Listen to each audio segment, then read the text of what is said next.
With all the damage on the coast, people are in need of assistance and cleanup is just getting started. Churches here in the valley are on their way to Louisiana to help, and they say there are a number of ways that you can pitch in too. Our Sydney Stallworth tells us how these churches have been preparing for the trip.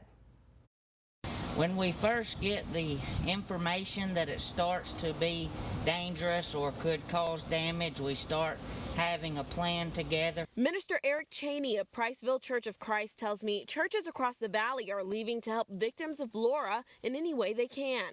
It's Decatur Church of Christ, it's Priceville Church of Christ, it's Huntsville Church of Christ, and Flint Church of Christ. And so we all have team members that are involved.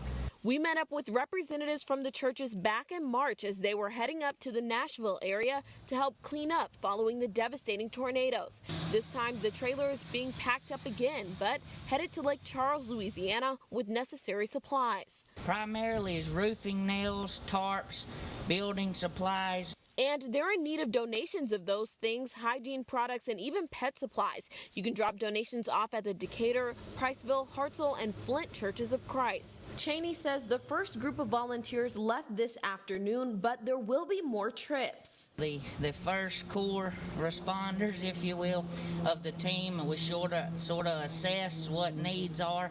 We come back, give a report, and say, here's what we need, and then we sort of gather the troops, if you will. We get a heavy team to go down, and then we start really doing cleanup work and things of that nature. He adds the damage can sometimes be shocking on these relief trips, but the people in these areas need support that the churches are eager to give.